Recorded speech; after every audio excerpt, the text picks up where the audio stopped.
जंतर मंतर का आंदोलन खत्म हो चुका है। धर्मेंद्र प्रधान ने शिक्षा मंत्री पद से इस्तीफा दे दिया है। लेकिन सबसे बड़ा सवाल यह है, क्या कहानी यहीं खत्म हो गई या फिर यह सिर्फ शुरुआत है?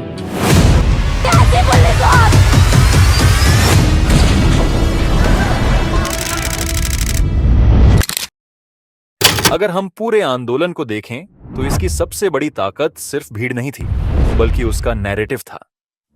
इस आंदोलन का चेहरा बने अभिजीत दिपाके। उन्होंने छात्रों के गुस्से को एक संगठित अभियान में बदलने की कोशिश की। सीजेपी के जरिए उन्होंने परीक्षा व्यवस्था, पेपर लीक और जवाबदेही को राष्ट्रीय बहस का मुद्दा बनाया। आंदोलन के दौरान उन्होंने बार बार कहा कि यह किसी पार्टी के खिलाफ नहीं, बल्कि सिस्टम के खिलाफ लड़ाई है। इसी दौरान सोनम वांगचुक का समर्थन इस आंदोलन को नैतिक ताकत देता है।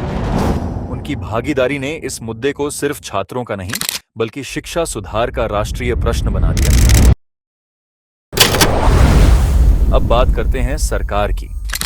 प्रधानमंत्री नरेंद्र मोदी की सरकार ने पहले आंदोलन का विरोध किया, लेकिन बढ़ते जनदबाव के बाद शिक्षा मंत्री का इस्तीफा स्वीकार हुआ।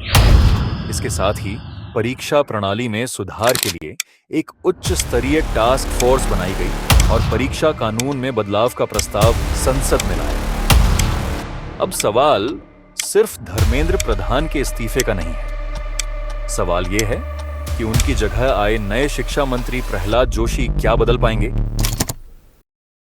प्रहलाद जोशी भाजपा के अनुभवी नेताओं में गिने जाते हैं। कई महत्वपूर्ण मंत्रालय संभाल चुके हैं और अब उन्हें ऐसे समय शिक्षा मंत्रालय की जिम्मेदारी मिली है जब देश भर के छात्र शिक्षा व्यवस्था में बड़े सुधार की मांग कर रहे हैं। लेकिन असली चुनौती उनकी नियुक्ति नहीं, बल्कि उनके फैसले होंगे। क्या वे परीक्षा प्रणाली में पारदर्शिता ला पाएंगे? क्या पेपर लीक और भर्ती घोटालों पर सख्त कार्रवाई होगी? और सबसे महत्वपूर्ण, क्या छात्रों का टूटा हुआ भरोसा वापस आएगा? आने वाले कुछ महीने तय करेंगे कि प्रहलाद जोशी सिर्फ नए शिक्षा मंत्री हैं या शिक्षा सुधार की नई शुरुआत। अब सबसे बड़ा सवाल, क्या सीजेपी अगला चुनाव लड़ेगी? अभी तक सीजेपी ने आधिकारिक तौर पर यह ऐलान नहीं किया है कि वह चुनाव लड़ेगी या नहीं। लेकिन अगर यह आंदोलन एक राजनीतिक विकल्प में बदलता है तो भारतीय राजनीति का समीकरण पूरी तरह बदल सकता है। क्या जेएनजी एक बार फिर सीजेपी के साथ खड़ी होगी? या फिर अगर नई शिक्षा नीति और परीक्षा सुधार जमीन पर दिखाई देते हैं तो क्या युवा फिर से बीजेपी पर भरोसा करेंगे?